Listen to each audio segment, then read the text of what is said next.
जून 2025 में होने वाले यूपी पीसीएस मेंस में जीएस का जो सेकंड पेपर है, उसमें पॉलिटी और संविधान वाले सेक्शन के लिए इस प्रश्न को देख लीजिए, हम कैसे इसका मॉडल आंसर बनाएँगे। पूछ रहा है कि सहयोगी संघवाद, प्रतिस्पर्धी संघवाद और संघर्षवादी संघवाद का भारतीय महासंघ पर क्या प्रभाव पड़ा है, यानी इसने कैसे शेप किया है इंडियन फेडरेशन को। और कुछ ताज़ा एग्जाम्पल्स भी पूछ रहा है। देखो, नॉर्मली 180 मिनट का पेपर है, 3 घंटे का पेपर है, जिसमें 20 क्वेश्चन नॉर्मली मिलते हैं।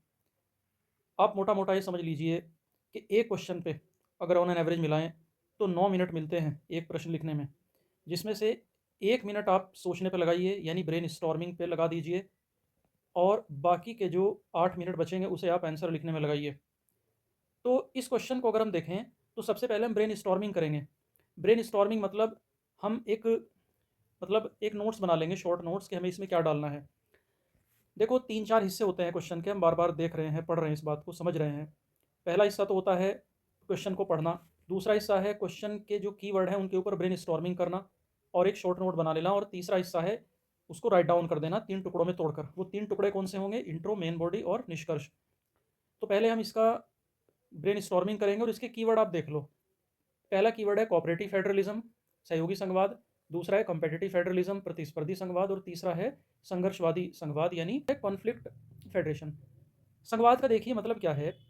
संघवाद का मतलब है केंद्र और राज्य को प्रभावित करने वाले जो फैक्टर हैं, केंद्र और राज्य के जो आपसी संबंध किस तरह बनते बिगड़ते हैं, वो संघवाद है। और भारत का जो संघवाद है, इसका झुकाव सेंटर की तरफ है, यानी सेंटर ज़्यादा पावरफुल है। तो केंद्र और राज्यों के बीच संबंध कैसे बनते बिगड़ते रहे, हम इन 3 हेडिंग डालेंगे, पहला ये, दूसरा ये और तीसरा ये। और 3 हेडिंग डालकर हम अपने आंसर को लिखेंगे। तो पहले नोट्स किस तरह बनाएंगे हम इस क्वेश्चन का। तो देखो, हम एक तो इसमें डालेंगे कि जो सहयोगी संघवाद है, मेरे माइंड में ये आ रहा है कि सहयोगी संघवाद यानी जो कोऑपरेटिव फेडरलिज्म है, ये इसमें क्या मैं लिखूंगा। तो देखो, मैं इसमें बताऊंगा कि सहयोगी संघवाद में होता क्या है। इसमें सहयोग होता है, मतलब केंद्र सरकार और राज्य दोनों आपस में सहयोग करते हैं, दोनों कोऑपरेट करते हैं एक दूसरे को। और फिर मैं इसका जो एग्जाम्पल डालूंगा, मैं एग्जाम्पल डालूंगा इसका वित्त आयोग, फाइनेंस कमीशन। दूसरा एग्जाम्पल मैं इसमें डाल सकता हूँ नीति आयोग, इसमें भी कोऑपरेशन की भावना है केंद्र और राज्य के बीच में। और तीसरा एग्जाम्पल मैं डाल दूंगा जीएसटी का इम्प्लीमेंटेशन, जीएसटी को भारत में कैसे लागू किया गया। या मैं इसमें ई नाम का भी एग्जाम्पल डाल सकता हूँ, नेशनल एग्रीकल्चर मार्केट। या मैं इसमें एक और एग्जाम्पल डालूंगा इंटर स्टेट काउंसिल, अंतर्राज्यीय परिषद, क्षेत्रीय परिषद, जोनल काउंसिल। तो मैं ये हेडिंग डालकर ये सारे फैक्टर डालूंगा। फिर इसके बाद मैं दूसरा जो कीवर्ड है क्वेश्चन का, आप देखिए, वो है प्रतिस्पर्धी संघवाद। प्रतिस्पर्धी मतलब कॉम्पिटिटिव फेडरलिज्म। इसमें क्या है, इसमें केंद्र और राज्य इन दोनों के बीच कंपटीशन होता है, हेल्दी कंपटीशन होता है। जैसे स्वच्छ भारत रैंकिंग, स्वच्छ भारत रैंकिंग बन रही है, कौन सा स्टेट किस रैंक पर है स्वच्छता में। फिर विदेशी निवेश में कंपटीशन है राज्यों के बीच में, फॉरेन इन्वेस्टमेंट में। फिर एसडीजी रैंकिंग, जो सस्टेनेबल डेवलपमेंट गोल्स हैं, उसकी भारत की अपनी रैंकिंग बनती है राज्यों की। फिर इन्वेस्टमेंट समिट, जो इन्वेस्टमेंट मीट होती है, जैसे वाइब्रेंट गुजरात समिट, तो इन्वेस्टमेंट समिट। तो ये कंपटीशन को झलकाता है। तीसरा हेडिंग में डालूंगा संघर्ष वाला संघवाद, कॉन्फ्लिक्ट, या कह सकते हैं कि कॉन्फ्लिक्ट वाला फेडरेशन, फेडरलिज्म। तो इसमें क्या नोट्स आएगा मेरे माइंड में। देखो, मेरे माइंड में आ रहा है कि संघर्ष कहाँ शुरू हुआ केंद्र और राज्यों के बीच में, नदी जल विवाद उठ खड़े हुए आज़ादी के बाद, रिवर वाटर डिस्प्यूट्स। फिर बॉर्डर डिस्प्यूट, सीमा विवाद। सीमा विवाद की मैं एग्जांपल दे सकता हूँ महाराष्ट्र और कर्नाटक के बीच में जो बेलगांव वाला विवाद हुआ था। फिर भारत में विशेष राज्यों की मांग रही, कुछ राज्य विशेष स्टेटस मांगते रहे। फिर गवर्नर का रोल को लेकर बड़ा डिस्प्यूट रहा, अभी बहुत ज़्यादा पुरानी बात नहीं है, बंगाल सरकार का केंद्र के साथ इस पर टकराव भी रहा। फिर सीबीआई और ईडी की भूमिका को लेकर विरोध रहा, टकराव रहा। तो ये सारी डायमेंशन में डालकर फिर मैं डिस्कस करूंगा। तो पहले 1 डेढ़ मिनट में दोस्तों हमने एक शॉर्ट नोट बना लेंगे हम कि हमें डालना क्या है, एकदम से लिखना शुरू नहीं करेंगे। तो अब हम देखो, सबसे पहले इंट्रो बनाएंगे।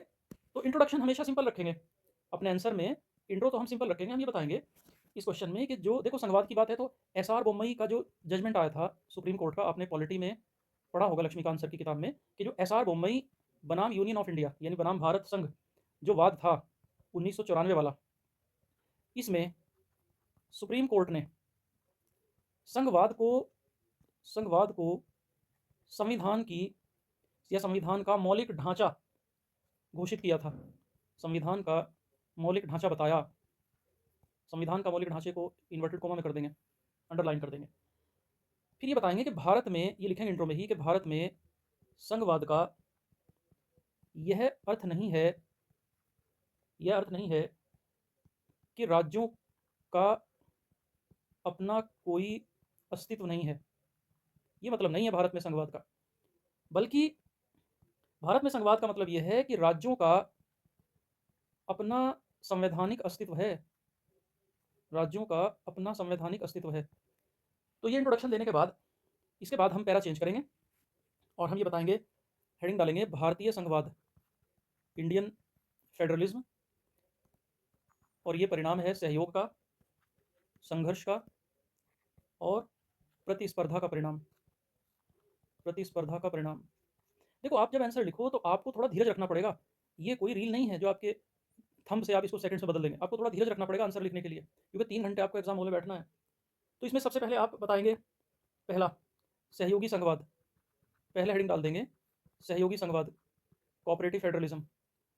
इसमें आप बताएंगे सहयोगी संघवाद में यानी केंद्र और राज्य के बीच में, यूनियन और स्टेट के बीच में क्या होता है, इसको आप डिफाइन कर दोगे कि सहयोगी संघवाद में केंद्र और राज्य पॉलिसीज़ में, नीतियों में और प्रोग्राम में, अर्थात कार्यक्रमों में एक दूसरे का सहयोग करते हैं, एक दूसरे का सहयोग करते हैं। ये बताने के बाद दोस्तों आप सीधा उदाहरण बता देंगे, क्योंकि एग्जाम्पल के बिना मार्क्स नहीं आएगा। एग्जाम्पल में आप बताएंगे वित्त आयोग, फाइनेंस कमीशन, जो नोट्स बनाया था देखो शॉर्ट नोट, उसके आधार पे चलना अब आप। दूसरा नीति आयोग। तीसरा एग्जाम्पल दे देंगे जीएसटी का लागू करना, इम्प्लीमेंटेशन ऑफ जीएसटी। तीसरा एग्जाम्पल दे देंगे ई नैम, और एग्जाम्पल दे देंगे जोनल काउंसिल, क्षेत्रीय परिषद, और एग्जाम्पल दे सकते हैं अंतर्राज्यीय परिषद, इंटर स्टेट काउंसिल। तो इसके बाद फिर पैरा चेंज करेंगे। ये हमने पहला वाला संवाद बता दिया, अब हम दूसरा संवाद बताएंगे। दूसरा संवाद है प्रतिस्पर्धी संवाद, प्रतिस्पर्धी संवाद अर्थात कॉम्पिटिटिव फेडरलिज्म। इसको 2 डेढ़ लाइन में इसको डिफाइन कर देंगे। इसका मतलब क्या है, इसका अर्थ है कि केंद्र और राज्यों के बीच तथा राज्यों और राज्यों के बीच प्रतिस्पर्धा, एक स्वस्थ कंपटीशन। और प्रतिस्पर्धी संवाद का एग्जाम्पल दे देंगे प्रतिस्पर्धी संवाद अर्थात कॉम्पिटिटिव फेडरलिज्म। इसका एक एग्जाम्पल यहाँ डाल देंगे इन्वेस्टमेंट समिट, हर राज्य ज़्यादा से ज़्यादा इन्वेस्टमेंट हासिल करना चाह रहा है और एक दूसरे से होड़ लगा रहा है। दूसरा एग्जाम्पल डाल देंगे शिक्षा और स्वास्थ्य में भी आगे निकलने की होड़ है, राज्यों के बीच में कंपटीशन है। तीसरा नीति आयोग की एसडीजी रैंकिंग, एक एग्जाम्पल इसमें डाल दीजिए स्वच्छ भारत रैंकिंग, स्वच्छ भारत रैंकिंग। और एक और एग्जाम्पल आप डाल सकते हैं फॉरेन इन्वेस्टमेंट, विदेशी निवेश। 2 संवाद हमने बता दिए, अब बचा हमारा तीसरा और लास्ट संवाद, इसको भी बताइए संघर्ष संघवाद, कॉन्फ्लिक्ट फेडरलिज्म, संघर्ष संघवाद, कॉन्फ्लिक्ट फेडरलिज्म। देखो इसमें आप बताइए, इसमें आप ये बताइए कि 1947 से लेकर 1967 तक केंद्र और राज्यों के बीच में संघर्ष कम था, क्योंकि क्योंकि एक ही राजनीतिक दल, एक ही राजनीतिक दल दोनों जगह सत्ता में था, दोनों स्थानों पर सत्ता में था। दूसरा पॉइंट ये बताएंगे कि इसके बाद राज्यों के बीच विवादों की शुरुआत हुई, राज्यों के बीच नदी जल विवाद आरंभ हुए, रिवर वाटर डिस्प्यूट शुरू हुआ। नेक्स्ट एग्जाम्पल बताएंगे कि फिर राज्यों के बीच सीमा विवाद, बॉर्डर डिस्प्यूट या क्षेत्र विवाद शुरू हो गए। इसका एग्जाम्पल दे देंगे महाराष्ट्र और कर्नाटक के मध्य बेलगांव का जो विवाद है, बेलगांव जनपद का जो बॉर्डर डिस्प्यूट है। अगला एग्जाम्पल इसी में दे देंगे विशेष राज्य की मांग, जैसे बिहार ने लंबे समय तक और आंध्रा ने विशेष राज्य की मांग की, स्पेशल स्टेटस की डिमांड की। अगला एग्जाम्पल दे देंगे कि राज्यपाल की भूमिका पर भी केंद्र और राज्यों के बीच टकराव रहा, केंद्र राज्यों के बीच टकराव। अगला एग्जाम्पल देंगे कि ईडी और सीबीआई, इनकी भूमिका पर भी विवाद है, इनकी भूमिका पर भी विवाद है।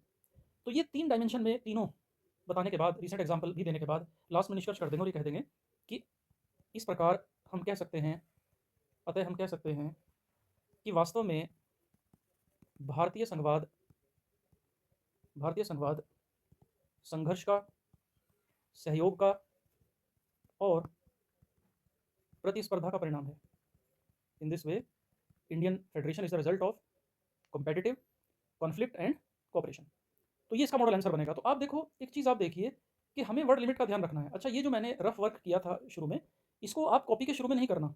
ये तो जस्ट मैंने आपको समझाने के लिए किया है। ये तो आप कॉपी के लास्ट में जो पेज होते हैं, वहाँ रफ वर्क आप कर सकते हैं। लेकिन जब आप रफ वर्क कर लेंगे 1 डेढ़ मिनट में, तो इसको ब्रेनस्टॉर्मिंग कर लेंगे, तो फिर आंसर लिखना आपके लिए बहुत आसान हो जाएगा। और ये काम ज़रूर करना है आपको, ये ब्रेनस्टॉर्मिंग का। तो इसको मैं कट कर रहा हूँ, इसको आप ओमिट करें, इग्नोर करें और आप यहाँ से आंसर देखना शुरू करें। तो हमने पहले देखिए इंट्रो बनाया। इंट्रो में हमने अपनी बात एसआर बम्बई से शुरू की, जिसमें संघवाद को संविधान का बेसिक स्ट्रक्चर माना था सुप्रीम कोर्ट ने। और फिर हमने जो तीनों संघवाद, जो 3 कीवर्ड थे, सहयोगी संघवाद, उसको एक्सप्लेन कर दिया, उसके एग्जाम्पल दिए। फिर हमने प्रतिस्पर्धी संघवाद यानी कॉम्पिटिटिव फेडरलिज्म, उसको एक्सप्लेन किया और उसके एग्जाम्पल दिए। फिर हमने तीसरा हेडिंग डालकर संघर्षवादी संघवाद यानी कॉन्फ्लिक्ट वाला जो फेडरलिज्म है, उसको शो किया और उसके लेटेस्ट एग्जाम्पल दिए। और लास्ट में हम लोगों ने निष्कर्ष कर दिया। तो ये इसका मॉडल आंसर बनेगा। तो इस तरह आप लिखने की कोशिश कीजिए। हम और मॉडल आंसर लिखेंगे, कुछ संभावित प्रश्न भी हम लिखेंगे। Thank you.